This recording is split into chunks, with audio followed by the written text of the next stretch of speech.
felicidade. Todos querem ser felizes, sentir-se felizes, mas será que nós realmente percebemos o que é a felicidade? Como alcançá-la? E quais os benefícios para a nossa saúde, o nosso bem-estar, inclusive para realizar os nossos objetivos? É sobre felicidade que vamos falar neste episódio de hoje. Como realmente adquirir o hábito de ser feliz para que cada um de nós possa refletir sobre o assunto e começar a trabalhar nesse sentido. Segundo o Dr. John Schindler, felicidade é como um estado de espírito em que os nossos pensamentos são agradáveis uma boa parte do tempo. A felicidade é bom remédio. A felicidade é congénita do espírito do homem e da sua máquina física. Pensamos melhor, agimos melhor, sentimos-nos melhor e gozamos de mais saúde quando estamos felizes. Até os nossos sentidos trabalham melhor. O psicologista russo Kekshev submeteu algumas pessoas a testes quando estava a pensar em coisas agradáveis e desagradáveis. Verificou que quando essas pessoas entretinham pensamentos agradáveis, os seus sentidos, a vista, o paladar, o olfato e a audição eram melhores. O Dr. Bates demonstrou que a vista melhora imediatamente quando o indivíduo pensa em coisas agradáveis ou visualiza cenas aprazíveis. Margaret descobriu que a memória se aguça e a tensão mental se desfaz quando acalentamos pensamentos agradáveis. A medicina psicossomática provou ainda que o estômago, o fígado, o coração e todos os nossos órgãos internos funcionam melhor quando estamos alegres. Há milhares de anos, o sábio rei Salomão já dizia nos seus provérbios: o coração alegre é bom remédio, mas o espírito abatido seca os ossos. O Dr. Schindler afirma que a infelicidade é a causa exclusiva de todas as doenças psicossomáticas e a felicidade é o único remédio possível. Uma pesquisa recente demonstrou que, de um modo geral, um homem de negócios alegre, inclinado a ver o lado bom das coisas, tem mais sucesso que o pessimista. Parece que na maneira popular de pensar a respeito da felicidade se pôs o carro adiante dos bois. Seja bom e será feliz, costuma-se dizer. Ou seria feliz se tivesse sorte e saúde, dizemos a nós mesmos. Ou então, seja amável e generoso para com os outros e será feliz. Estaríamos mais próximos da verdade se disséssemos: ser feliz e tu serás bom, terás mais êxito, mais saúde e serás mais benevolente com os outros. Erros comuns a respeito da felicidade. A felicidade não é coisa que se adquira ou mereça. A felicidade não é uma questão moral mais do que a circulação do sangue. Ambas são necessárias à saúde e ao bem-estar. A felicidade é simplesmente o estado de espírito em que os nossos pensamentos são agradáveis uma boa parte do tempo. Se tu esperares até que mereças pensar pensamentos agradáveis, o provável é que tenhas pensamentos desagradáveis a respeito das tuas próprias falhas. A felicidade não é a recompensa de virtude, disse Spinoza, mas a própria virtude. Não é por refriarmos nossos vícios que nos deleitamos na felicidade, mas ao contrário, é por nos deleitarmos na felicidade que somos capazes de refriar os nossos vícios. A busca da felicidade não é egoísta. Muitas pessoas sinceras sentem-se inibidas em buscar a felicidade por acharem que isso seria egoísta ou errado. O altruísmo traz felicidade, porque afasta o nosso espírito de nós mesmos, das nossas faltas, dos nossos pecados, das nossas preocupações e pensamentos desagradáveis, ou ainda do orgulho que temos do nosso valor. E também permite exprimirmos-nos criativamente e nos realizarmos ajudando os outros. Um dos pensamentos mais confortadores para qualquer ser humano é saber que alguém necessita dele, que tenha em si a possibilidade de contribuir para a felicidade de um semelhante. Entretanto, se fizermos da felicidade uma questão moral e pensarmos nela como algo a ser obtido ou uma espécie de recompensa por sermos altruístas, é bem provável que experimentemos um sentimento de culpa por desejar a felicidade. A felicidade é consequência natural do nosso sentimento e ação altruísta, não é uma paga ou um prémio. Se fôssemos recompensados por sermos altruístas, o passo lógico seguinte seria supormos que quanto mais miseráveis fôssemos, mais felizes seríamos. E essa premissa levaria à absoluta conclusão de que o meio de ser feliz é ser infeliz. Se há aí implícita alguma questão moral, ela favorece a felicidade em vez da infelicidade. A atitude da felicidade não é somente aflitiva, é também mesquinha e feia, diz William James. O que é que pode ser mais indigno do que uma atitude de lamentação, mau humor, de tristeza? A infelicidade serve apenas para fixar e perpetuar o mal que a ocasionou, aumentando o que há de calamidade nessa situação.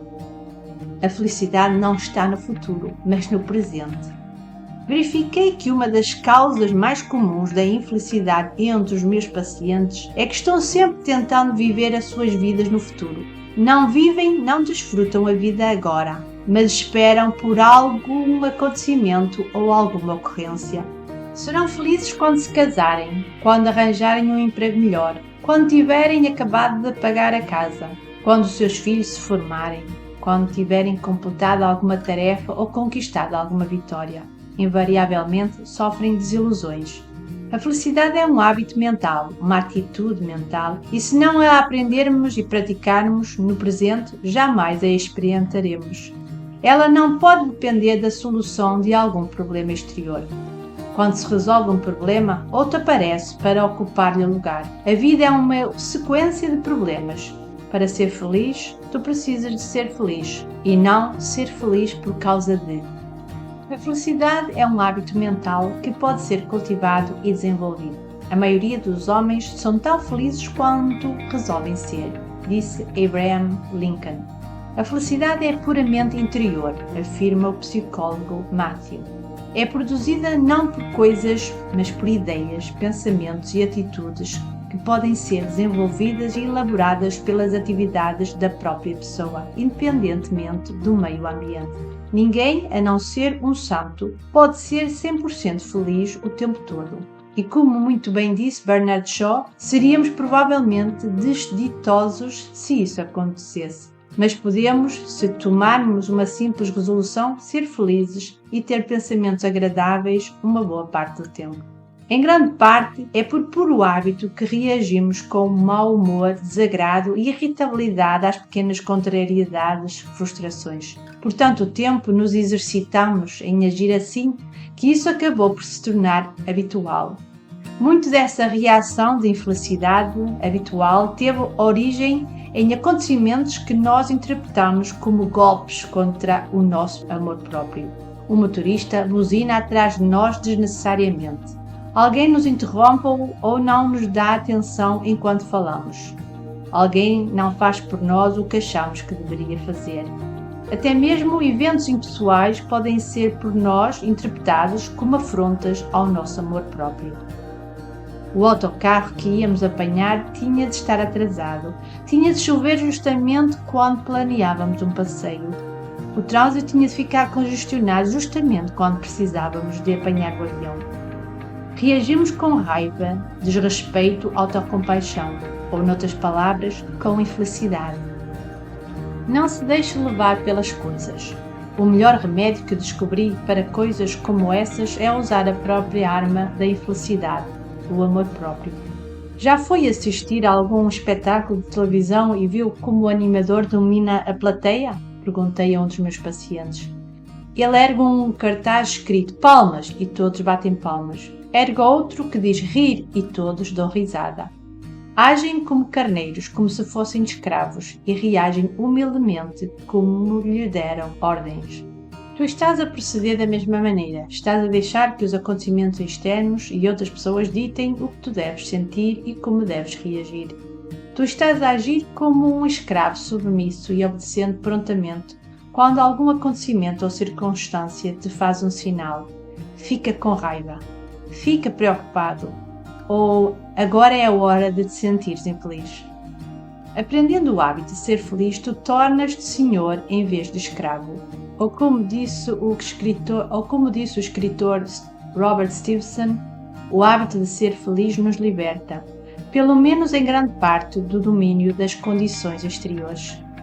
A tua opinião pode acentuar os acontecimentos infelizes até mesmo em face de situações trágicas ou do mais adverso ambiente. Podemos, em geral, conseguir ser mais felizes, se não completamente felizes, desde que tenhamos o cuidado de não aumentar o nosso infortúnio com sentimentos de autocomiseração, indignação ou com as nossas próprias opiniões adversas. Como posso ser feliz? Perguntou-me a esposa do alcoólico. Não sei, respondi, mas a senhora pode ser mais feliz não acrescentando rancor e autocompaixão ao seu infortúnio.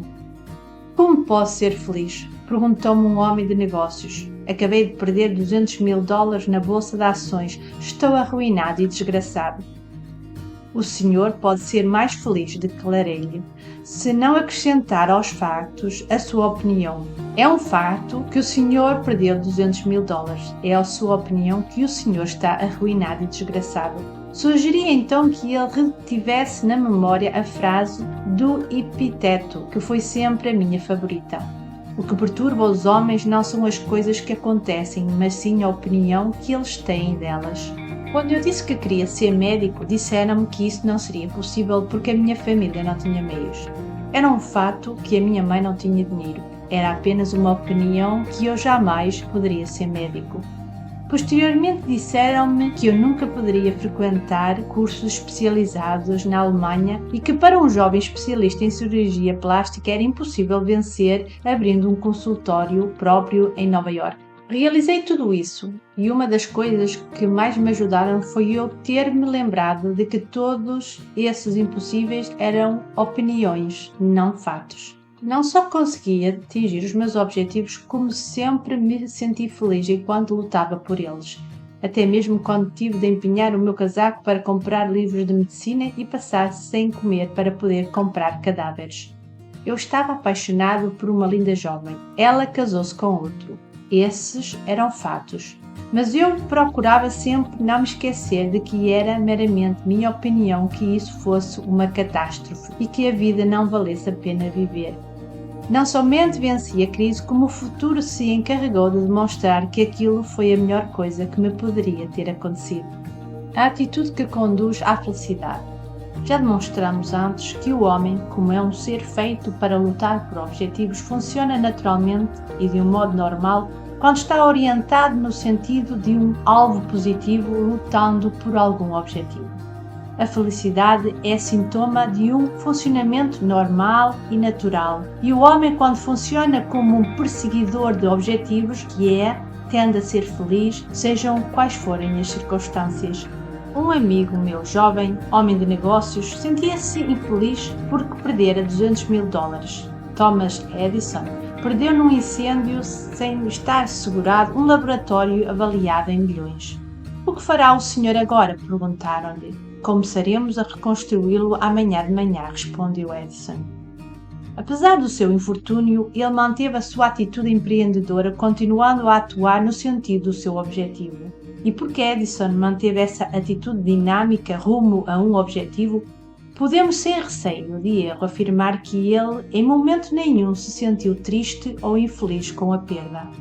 O psicólogo Hollingworth disse que a felicidade exige problemas e mais uma atitude mental que esteja pronta para enfrentar qualquer percalço com uma ação determinada no sentido da solução.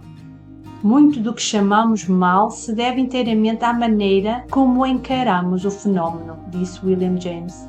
O mal pode muitas vezes ser convertido num bom tônico e revigorante, mediante uma simples mudança de atitude íntima do sofredor, a qual, de medo que era, passe a ser de luta, e as suas dores podem quase sempre desaparecer e transformar-se em satisfação, quando, após tentarmos inutilmente evitá-las, concordarmos a enfrentá-las e a suportá-las de bom ânimo.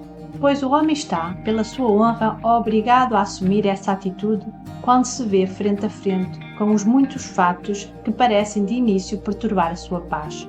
Recuse-se a admitir a maldade deles, despreze-lhes o poder, ignore-lhes a presença. Volte a sua atenção para outro lado e, pelo menos, no que concerne a ti, embora esses fatos possam ainda existir, o que há neles de maléfico não mais existirá. Desde que és tu que os tornas maus ou bons, segundo a tua maneira de considerá-los, segue-se que é o domínio do teu pensamento que deve, afinal, ser a tua preocupação, disse William James.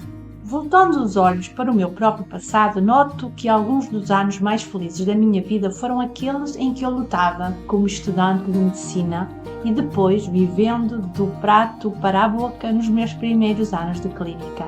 Senti muitas vezes fome e mal tinha roupa para me proteger do frio. Trabalhava intensamente, no mínimo 12 horas por dia. Muitas das vezes não sabia de onde tirar dinheiro para o aluguer. Mas eu tinha um objetivo, tinha um desejo ardente de o atingir e uma persistência que me manteve a trabalhar incansavelmente na direção dele. Contei isso tudo ao jovem homem de negócios e fiz-lhe ver que a verdadeira causa da sua infelicidade não era a perda dos $200.000, e sim a do seu objetivo. Ele perdera a sua atitude empreendedora e estava submetendo-se passivamente em vez de reagir decididamente. Eu devia estar louco, admitiu ele tempos depois, para deixar o senhor convencer-me de que não era a perda do dinheiro que me entristecia, mas ainda bem que o senhor o conseguiu. Ele parou de lamentar o seu infortúnio, fez meia volta, tratou de arranjar outro objetivo e começou a trabalhar na direção dele. Ao cabo de 5 anos, não só possuía mais dinheiro do que antes, mas pela primeira vez estava num ramo de atividade de que ele realmente gostava. Pratique sistematicamente uma mentalidade sadia. A medida da sua saúde mental é a disposição de encontrar o bem em todos os lugares, disse o famoso moralista Ralph Emerson. A ideia de que a felicidade, isto é, manter pensamentos agradáveis a maior parte do tempo, pode ser cultivada de uma forma deliberada e sistemática.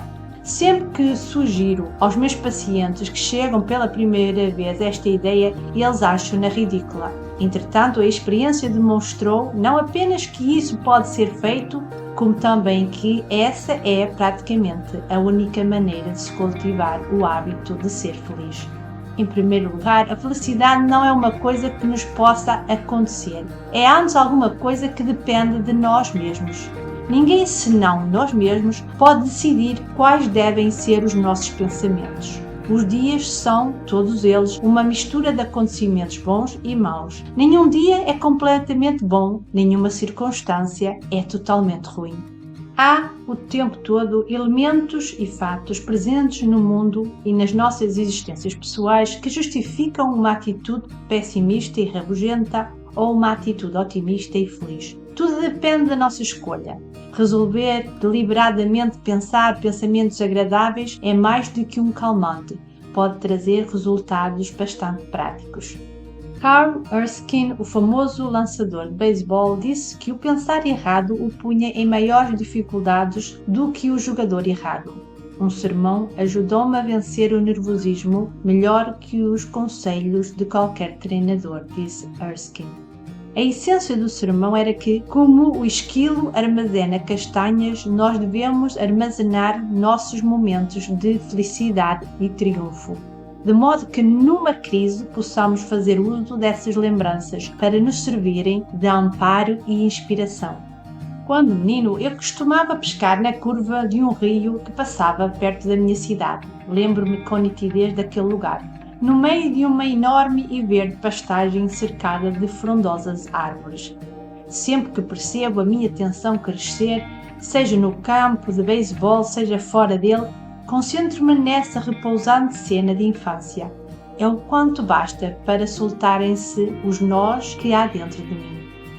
Gene Tunney conta como quase perdeu a sua primeira luta com Jack Dempsey por causa de concentrar o pensamento em fatos que não devia. Certa noite ele acordou com um pesadelo. A visão era de mim mesmo, sangrando, moído e indefeso, caindo na lona, enquanto o juiz iniciava a contagem.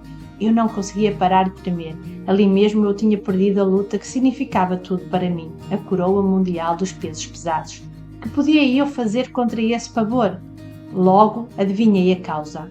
Eu estivera a pensar a respeito da luta da maneira errada. Estivera a ler os jornais que eram unânimes em dizer que o Mutani iria ser derrotado. Através deles eu estava perdendo a batalha no meu espírito. Parte da solução era óbvia. Parar de ler os jornais, parar de pensar na ameaça de Dempsey, nos punhos mortíferos e na ferocidade do campeão. Eu precisava de fechar as portas da mente aos pensamentos destrutivos e desviar o pensamento para outras coisas. Um vendedor que precisava operar os pensamentos e não o nariz. Um jovem vendedor resolvera já abandonar o emprego quando me consultou a respeito de uma operação plástica no nariz. Este era um pouco maior do que o normal, mas de modo nenhum repulsivo, como ele insistia. Ele achava que os clientes riam secretamente ou sentiam repulsa por causa do seu nariz. Era um fato que ele tinha um nariz grande.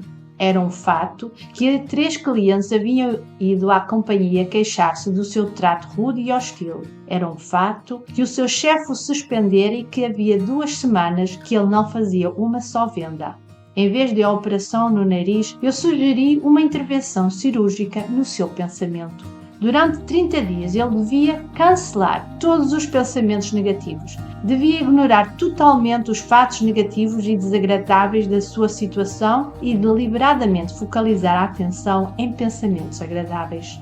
Ao fim de 30 dias, ele não apenas se sentia melhor, como também verificou que os seus clientes se tornaram mais cordiais e as suas vendas aumentavam de dia para dia, e o seu chefe o elogiou diante dos seus colegas numa reunião de vendedores.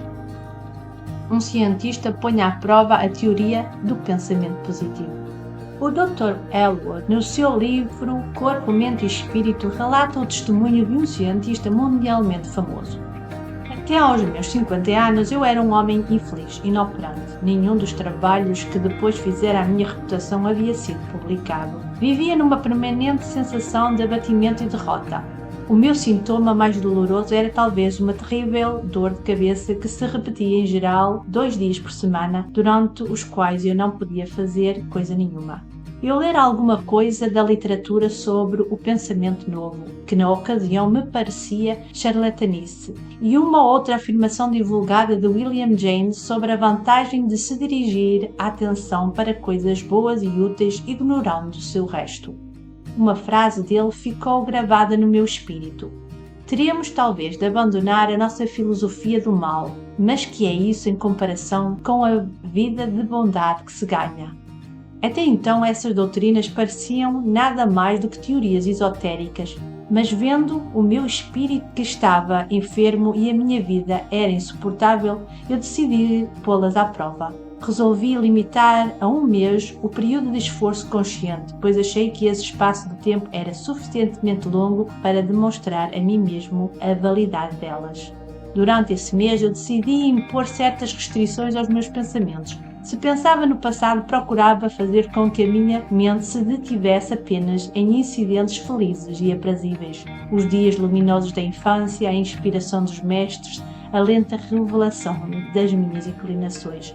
Quando pensava no presente, eu deliberadamente voltava a atenção para os seus elementos mais desejáveis, o lar, as oportunidades que a solidão me dava para o trabalho e assim por diante. E resolvi fazer o máximo uso dessas oportunidades, ignorando o facto de que elas pareciam conduzir ao nada. Ao pensar no futuro, eu resolvia encarar toda a ambição que fosse louvável e possível, como se ela estivesse ao meu alcance. Embora isso me parecesse ridículo na ocasião, vejo agora que o único defeito no meu plano, em vista do que me aconteceu desde aquela época, foi ter eu posto os meus objetivos muito aquém do que devia. Ele conta a seguir como as suas dores de cabeça cessaram na primeira semana e como se sentiu mais feliz do que em qualquer outra fase da sua vida. Mas acrescenta: as mudanças exteriores na minha vida resultantes da mudança do meu pensamento me surpreenderam ainda mais que as interiores, embora aquelas sejam consequência destas. Havia, por exemplo, alguns homens eminentes cujo reconhecimento eu sempre ambicionara profundamente. O de maior projeção entre eles, para minha surpresa, me escreveu convidando-me para seu assistente. Todos os meus trabalhos foram publicados, tendo-se criado uma fundação para publicar tudo o que eu venha a produzir no futuro. Os homens com quem trabalham têm-se mostrado úteis e cooperativos, principalmente por causa do meu novo estado de espírito. Antigamente, não me suportavam. Quando medito nessas mudanças, tenho a impressão de que, num dado momento, tropecei cegamente no caminho da minha vida e fiz com que passassem a trabalhar para mim forças que antes estavam contra mim. Como um inventor, utilizava pensamentos felizes. O professor Elmer Gates foi um dos maiores inventores do país e reconhecidamente um gênio. Ele tinha por hábito diário de pensar em ideias e lembranças agradáveis e acreditava que isso muito o auxiliava nos seus trabalhos. Quem deseja aperfeiçoar a si mesmo, aconselha ele, deve invocar esses sentimentos mais sutis de benevolência e boa vontade que só de vez em quando nos ocorrem. Faz disso um exercício regular como erguer pesos. Aumenta gradualmente o tempo dedicado a essa ginástica psíquica e ao fim do mês tu verás os surpreendentes resultados. A mudança será notável nas tuas ações e pensamentos. Como aprender o hábito de ser feliz? A nossa autoimagem e os nossos hábitos tendem a caminhar juntos. Mude uma e automaticamente mudará os outros. A palavra hábito significa originalmente vestimento da roupa. Ainda costumamos usar o vocábulo nesse sentido. Isso nos dá uma ideia da verdadeira natureza do hábito. Os nossos hábitos são literalmente vestimentas usadas pelas nossas personalidades. Não são acidentais ou casuais. Temos-los porque eles nos assentam bem, são coerentes com a nossa autoimagem e com toda a nossa personalidade. Quando nós, de modo consciente e deliberado, criamos novos e melhores hábitos, os hábitos velhos se tornam inadequados para a nossa autoimagem. Esta adquire um novo feitio. Temos muitos pacientes que se espantam quando falam em modificarem os seus padrões de ação habituais ou em agirem segundo novos padrões de comportamento, até que estes se tornem automáticos. Eles confundem hábito com vício. Vício é algo com que nos sentimos atraídos e que provoca severos sintomas de afastamento. Hábitos, por outro lado, são apenas reações e respostas que aprendemos a ter automaticamente, sem precisarmos de pensar ou resolver. São executados pelo nosso mecanismo criador. 95% do nosso comportamento, sentimento e reações são habituais. O pianista não decide em que tecla deve bater. O dançarino não decide que pé deve movimentar e de que maneira. A sua reação é automática e impensada. Quase da mesma maneira, as nossas atitudes, emoções e convicções tendem a tornar-se habituais. Nós, no passado, aprendemos que certas atitudes, maneiras de sentir e pensar eram apropriadas a determinadas situações. Agora, tendemos a pensar, sentir e agir da mesma maneira, sempre que nos defrontamos o que interpretamos como a mesma espécie de situação. O que precisamos de compreender é que esses hábitos, ao contrário dos vícios, podem ser modificados, alterados ou invertidos. Basta para isso que tomemos uma decisão consciente e depois nos exercitemos na nova reação ou comportamento. Habitualmente, tu calças primeiro o sapato esquerdo ou o direito. Habitualmente, tu amarras o cordão do sapato passando a ponta direita por detrás da esquerda ou vice-versa. Amanhã de manhã, determine qual dos sapatos tu calçarás primeiro e de que maneira vais amarrar o cordão dos sapatos. Agora, resolve conscientemente que nos próximos 21 dias tu vais formar o hábito de calçar o outro sapato em primeiro lugar e amarrar os cordões de maneira diferente. Agora, cada manhã, quando tu resolveres calçar os sapatos de uma certa maneira, deixa que esse simples hábito te sirva de lembrete para tu modificares outras maneiras habituais de pensar, de agir e sentir durante todo o dia. Diz a ti mesmo, enquanto amarras o cordão do sapato: eu estou a começar o dia de uma forma nova e melhor. Depois, decide conscientemente que durante o dia, primeiro, serei tão jovial quanto possível. Segundo, procurarei sentir-me e comportar-me de maneira um pouco mais cordial para com os outros. Terceira, serei um pouco menos crítico e mais tolerante com as outras pessoas, as suas falhas, as suas deficiências, os seus erros. Interpretarei as suas ações da maneira mais favorável possível. Quarta, até onde for possível, comportar-me-ei como se o êxito fosse inevitável e eu já fosse a espécie de personalidade que desejo ser. Exercitar-me-ei em agir como se e sentir-me como essa nova personalidade. Quinto, não permitirei que a minha própria opinião dê aos fatos um colorido pessimista ou negativo. Sexto, vou-me exercitar em sorrir pelo menos 3 vezes por dia. Sétimo, não importa o que aconteça, reagirei de maneira tão calma e inteligente quanto possível. 8. Ignorarei completamente e fecharei o meu espírito a todos os fatos pessimistas e negativos que eu nada possa fazer para modificar. Será simples? Sim. Mas cada uma dessas maneiras habituais de agir, sentir e pensar tem indubitavelmente uma influência benéfica e construtiva na tua autoimagem. Põe-nas em prática durante 21 dias. Experimenta-as e vê se o tédio, o sentimento de culpa, a hostilidade não diminuíram e se a tua autoconfiança não aumentou. Boa sorte!